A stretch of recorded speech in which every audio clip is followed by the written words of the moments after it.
दोस्तों, एसोसिएशन अर्थात संबंध स्थापित करना। कल्पना कीजिए कि आप किसी काम से कहीं जा रहे हैं। रास्ते में आप देखते हैं कि सड़क के एक तरफ कोई एक्सीडेंट हो गया है और भीड़ इकट्ठी हो गई है। ऐसी स्थिति में आप भीड़ में शामिल होने की बजाय शायद अपने रास्ते पर आगे बढ़ जाना ही पसंद करेंगे, परंतु तभी आपको कोई बताता है कि एक्सीडेंट आपके पड़ोसी का हुआ है। क्या तब भी आप आगे बढ़ जाएंगे? शायद नहीं, क्योंकि अब आपकी उसमें रुचि पैदा हो गई है, यानी कि इंटरेस्ट पैदा हो गया। जरा सोचिए, यह रुचि कब पैदा हुई? जब एक्सीडेंट का संबंध आपके पड़ोसी से जुड़ा था, तभी ना। संबंध जोड़ने का महत्व इसी एसोसिएशन से साफ हो जाता है दोस्तों। आर यानी कि रेडिकुलस थिंकिंग अर्थात बेतुकी सोच। जी हाँ दोस्तों, बेतुकी सोच। बिल्कुल अलग, अद्भुत या अजीबोगरीब बातें हमारे दिमाग में ज़्यादा लंबे समय तक रहती हैं। किसी साधारण सी जानकारी को असाधारण या अनोखा बनाकर हम उसे लंबे समय तक याद रख सकते हैं। आई यानी कि इमेजिनेशन अर्थात कल्पना। आपने अक्सर देखा होगा कि किसी व्यक्ति को देखकर आप उसे चेहरे से तो पहचान लेते हैं, परंतु उसका नाम भूल जाते हैं। कई बार ऐसा भी होता है कि आपको उस व्यक्ति के नाम तो याद रहता है, पर उसका चेहरा आपको पहचाना सा नहीं लगता। क्या यह बेतुकी स्थिति नहीं है? खैर, इससे पता चलता है कि आपकी देखने की क्षमता कितनी मजबूत है। आप जिन बातों या चीज़ों को अच्छी तरह देखते हैं, उन्हें देर तक याद रखते हैं। आप अपने दिमाग की आदत जानते हैं, इसलिए जब आप क्लास में पढ़ रहे होते हैं तो कहीं कुछ भूल ना जाए, इस डर से लेक्चर सुनते समय उसके नोट्स बनाते जाते हैं। क्या आपने कभी सोचा है कि जब आप 3 घंटे तक फिल्म देखते रहते हैं तो उसके नोट्स बनाने की ज़रूरत आपको क्यों नहीं पड़ती? ऐसा क्यों होता है? इसलिए क्योंकि आपका दिमाग जानता है कि आप फिल्म में दिखाई जा रही घटनाओं को क्रम से सही याद रखने में सक्षम हैं, जबकि क्लास में सुने गए लेक्चर के बारे में यह सच नहीं होता, क्योंकि यहाँ सब कुछ सुना सुनाया हुआ है, अर्थात ईयर मेमोरी पर आधारित है। इसलिए आपको इसके नोट्स बनाने पड़ते हैं। आप में से कुछ कहेंगे कि वे फिल्म के नोट्स इसलिए नहीं बनाते क्योंकि वह उनके लिए इतनी महत्वपूर्ण नहीं होती जितने कि क्लास का लेक्चर होता है। लेकिन मैं आपसे गारंटी से कह सकता हूं, यदि आपको किसी क्विज में बैठा दिया जाए जिसमें आपसे उस फिल्म के बारे में सवाल किए जाएं, तो आप पाएंगे कि उस फिल्म में दिखाई गई छोटी से छोटी बात भी आपको अच्छी तरह से याद है। उसके बाद आता है एस यानी कि स्लीप अर्थात नींद। ध्यान रखिए, एकाग्रता का संबंध सीधा आपके नींद से होता है। सोते समय भी आपका दिमाग जागता रहता है, यहाँ तक कि जब आप सोते हैं तो आपका दिमाग और ज़्यादा ऑक्सीजन लेता है, क्योंकि जिस समय आप सोते हैं आपका दिमाग दिन भर में ग्रहण की गई बातों और जानकारियों को रिकॉर्ड करता है। इसलिए आपको कभी अपने सोने के समय के साथ छेड़छाड़ नहीं करना चाहिए। जो लोग ऐसा करते हैं और जिनके सोने और उठने का समय तय नहीं है, वे एकाग्रता की समस्या से जूझते ही रहते हैं। यह स्वाभाविक रूप से आप जानना चाहेंगे कि आपको कितने घंटे सोना चाहिए। अब क्योंकि यह सबकी दिनचर्या, काम और सीखने की आदत अलग अलग है, इसलिए सोने की अवधि भी अलग अलग होती है। हालांकि यदि आप इन प्रश्नों के उत्तर दे देते हैं तो इसका पता लगा लेंगे। जब आप सुबह जल्दी सोकर उठते हैं तो दिन भर खुद को थका हुआ तो महसूस नहीं करते। इसी तरह जब आप देर से सोकर उठते हैं तो भी क्या ऐसा ही महसूस करते हैं? क्या आप मानते हैं कि यह लगभग ऐसा ही है जैसे आपके दिमाग में कोई इंडिकेटर लगा हो जो आपको कम या ज़्यादा सोने के बारे में लगातार याद दिलाता रहता हो? अब दूसरा सवाल उठता है कि क्या दोपहर को सोना चाहिए? ध्यान रहे, दोपहर की एक नींद सुबह की 2 नींद के बराबर होती है, लेकिन ऐसा केवल तब होता है जब आप इसे अपनी आदत बना लें। वे लोग जो दोपहर की नींद रोज नहीं लेते बल्कि 10-15 दिन में एक बार सोते हैं, उन्हें ऐसी नींद से थकान ही मिलती है। इसका कारण यह है, इससे आप अपने सोने का चक्र तोड़ रहे होते हैं।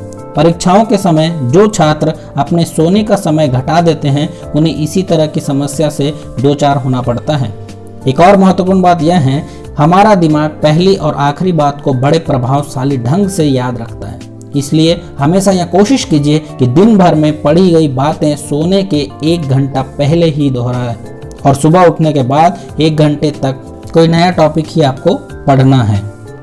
अब उसके बाद आता है स्पेस्ड लर्निंग, अर्थात पढ़ाई के बीच में अंतराल, यानी आपको पढ़ाई के समय में थोड़ा सा गैप देना है। इसका महत्व है क्योंकि खासकर उन छात्रों के लिए है जो लंबे समय तक पढ़ना चाहते हैं। ऐसी स्थिति में आपने अनुभव किया होगा कि पढ़ते समय पहले 1 घंटे तक अधिक तरोताजगी रहती है। बाद में जैसे जैसे समय बढ़ता जाता है आपकी एनर्जी और उत्साह में कमी आने लगती है। अंत में तो ऐसा लगने लगता है कि पढ़ी गई बात दिमाग के अंदर जाने की बजाय बाहर जा रही है। ऐसी स्थिति में गैप या अंतराल देकर पढ़ने से फायदा होता है।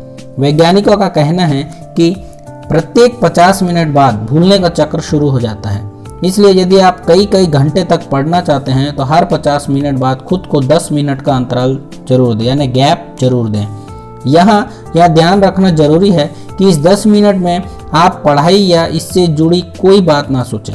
इस 10 मिनट के खाली समय में आप चाय नाश्ता कर सकते हैं, संगीत सुन सकते हैं या फिर आसपास टहल भी सकते हैं। इससे आपके अंदर नई स्फूर्ति और ऊर्जा पैदा होगी जो आगे पढ़ने के लिए आपको तैयार करेगी। अब जानते हैं एम यानी कि निमोनिक अर्थात सहायक मेमोरी के बारे में। इसके अंतर्गत कुछ तकनीकें आती हैं जिनसे मेमोरी को बढ़ाया जा सकता है। प्रतियोगी परीक्षाओं की तैयारी करने वालों को यह जान लेना जरूरी है कि उनके सिर्फ विषय ज्ञान की ही परीक्षा नहीं ली जाती, बल्कि उस विषय से जुड़े तथ्य उन्हें कितना जल्दी याद आ जाते हैं इस बात का भी टेस्ट होता है।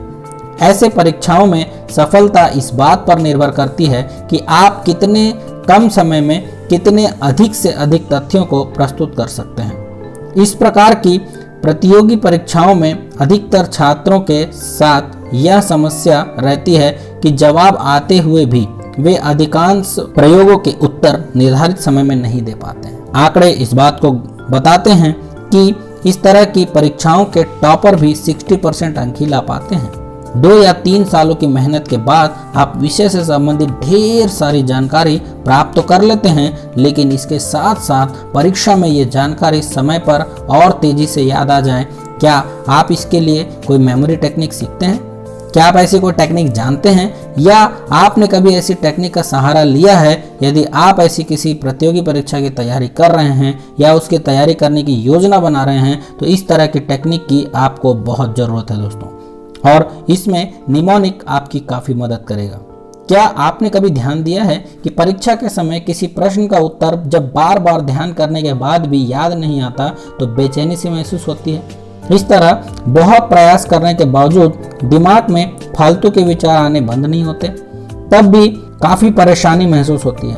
परंतु इससे एक बात साफ हो जाती है कि हमारे दिमाग की एक स्पष्ट कार्यशैली है जो सूचनाओं को याद करने या भूलने में हमारी सहायता करती है।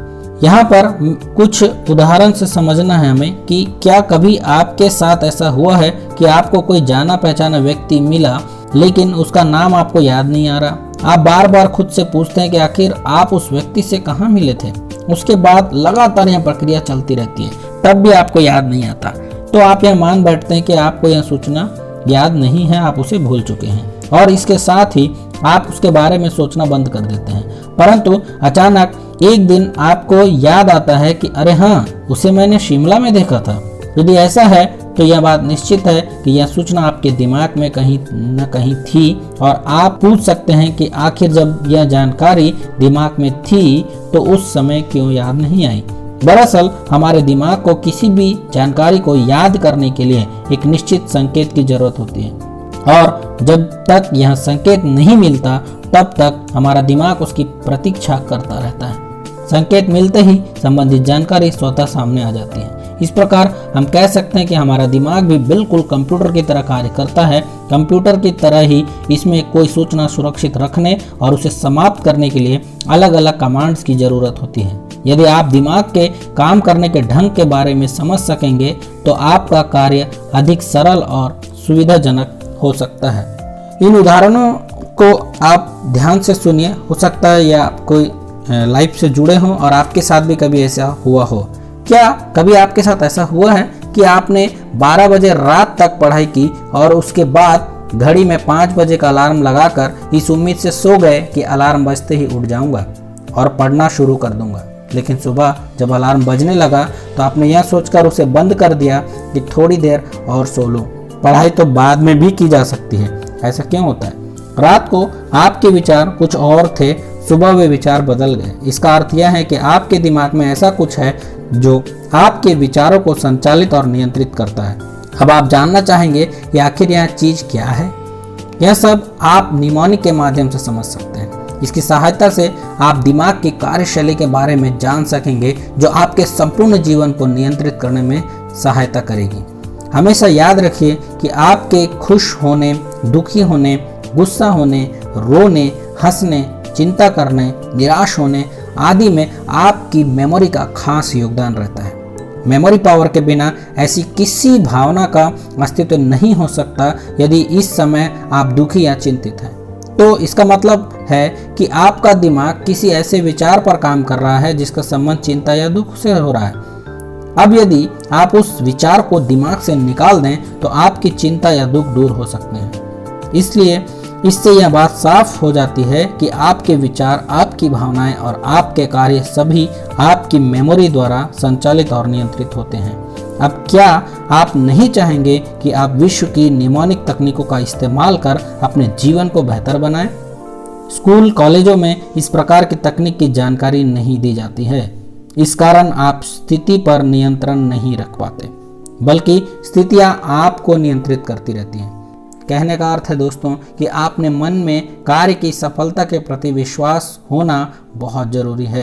किसी कार्य के प्रति जैसे ही आपके मन में यह धारणा बनती है कि मैं इसे कर सकता हूँ, तो आपका दिमाग उसे करने के हजारों तरीके ढूंढ निकालता है। और इसके विपरीत जब आपके मन में यह धारणा बन जाती है कि मैं इसे नहीं कर पाऊंगा, तो भी आपके दिमाग में कुछ इस प्रकार के विचार आएंगे कि मैं यह काम तो पहले किया ही नहीं है, मैंने ऐसा करते हुए कभी किसी को देखा नहीं है, तो यह काम पूरा करने के लिए मेरे पास साधन कहाँ से आएंगे? अभी मुझे स्कूल अथवा कॉलेज जाना है, या फिर अभी तो मुझे बहुत सारे काम निपटाने हैं, आदि आदि।